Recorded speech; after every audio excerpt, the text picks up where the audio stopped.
Hi friends, మనం ఇప్పుడు ఈ వీడియోలో లిక్విడ్ బ్లాబ్స్ అనే కాన్సెప్ట్ గురించి తెలుసుకోబోతున్నాం. అంటే రెండు లిక్విడ్ బాల్స్ ఒకదానికొకటి తగిలితే అవి ఎలా రియాక్ట్ అవుతాయి అనే కాన్సెప్ట్ ఇప్పుడు మనం తెలుసుకుంటాం. దానికోసం మనం రెండు సర్కిల్స్ తీసుకోవాల్సి ఉంటుంది. అలాగే ఆ సర్కిల్ కి స్ట్రోక్ తీసేసి ఫిల్ ఆప్షన్ ని ఎంచుకోవాల్సి ఉంటుంది. ఇప్పుడు ఒక సర్కిల్ ని మనం డ్రా చేసుకోవాల్సి ఉంటుంది ఫిల్ అనే ఆప్షన్ తోటి.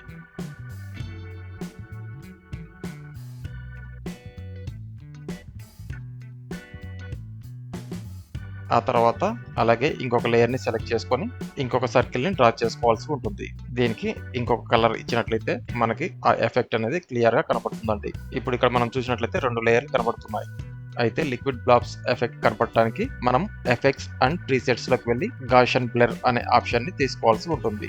అయితే ఇప్పుడు మనం సెలెక్ట్ చేసిన లేయర్‌కి ఈ ఆప్షన్‌ని అప్లై చేసినట్లయితే ఆ ఒక్క లేయర్‌కి మాత్రమే కనపడుతుంది. అలా కాకుండా మనకు ఎన్ని లేయర్స్ అయితే ఈ ఎఫెక్ట్ కనపడాలనుకుంటామో అన్ని లేయర్స్‌కి ఈ ఎఫెక్ట్ అప్లై కావాలంటే మనం అడ్జస్ట్‌మెంట్ లేయర్‌ని తీసుకోవాల్సి ఉంటుంది.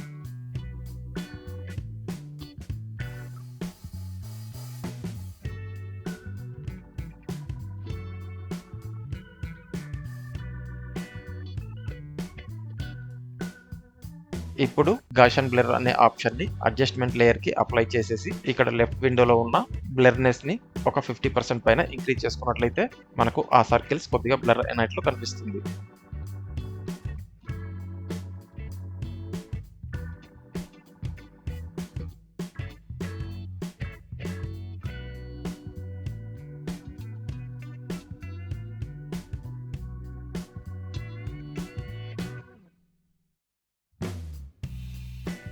ఇక ఆ తర్వాత మనం మళ్ళీ ఎఫెక్ట్స్ అండ్ ప్రీసెట్స్‌లోకి వెళ్లి సింపుల్ చోకర్ అనే ఆప్షన్‌ని సెలెక్ట్ చేసుకోవాల్సి ఉంటుంది. దీన్ని అడ్జస్ట్‌మెంట్ లేయర్ పైకి అప్లై చేయాల్సి ఉంటుంది. ఆ తర్వాత ఇక్కడ సింపుల్ చోకర్‌లో చోక్ మ్యాట్‌ని ఇంక్రీజ్ చేసుకోవాల్సి ఉంటుంది. దీన్ని ఒక 50% పైన ఇంక్రీజ్ చేసుకోగలిగితే మనకు చూడటానికి బాగుంటుందండి. ఇక ఆ తర్వాత ఒక సర్కిల్‌ని కింద నుంచి పైకి మూవ్ చేసే ప్రయత్నం చేద్దాం. అయితే ఈ సర్కిల్‌ని మూవ్ చేసే కన్నా ముందు మనం సెంటర్ పాయింట్‌ని కరెక్ట్‌గా సెట్ చేసుకోవాల్సి ఉంటుంది. సర్కిల్ ఆబ్జెక్ట్ పై సెంటర్ పాయింట్‌ని కరెక్ట్‌గా సెట్ చేయడానికి ఆ సర్కిల్‌ని సెలెక్ట్ చేసుకొని కంట్రోల్+ యాంకర్ పాయింట్‌ని ఒకేసారి క్లిక్ చేయాల్సి ఉంటుంది. అప్పుడు సర్కిల్ సెంటర్ పాయింట్ ఎగ్జాక్ట్‌గా వస్తుంది.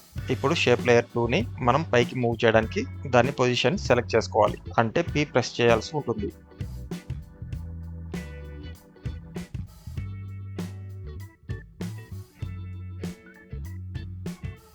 ఆ తర్వాత స్టాప్ వాచ్‌ని ఆన్ చేసి టైమ్ లైన్‌ని మనకు ఎఫెక్ట్ కావాల్సినంత సమయం వరకు మూవ్ చేసుకోవాల్సి ఉంటుంది.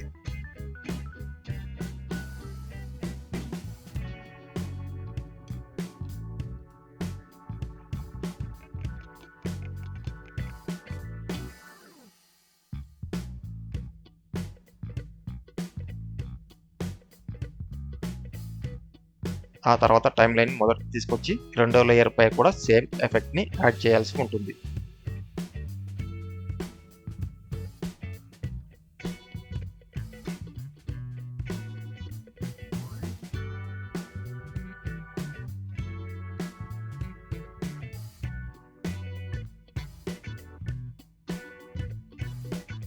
అంటే రెండో లేయర్‌కి పొజిషన్ తీసుకొని స్టాప్ వాచ్ ఆన్ చేసి టైమ్ లైన్‌ని కొద్దిగా ముందుకు జరిపి ఆ సర్కిల్‌ని మనకు కావాల్సినంత వరకు మూవ్ చేయాల్సి ఉంటుంది.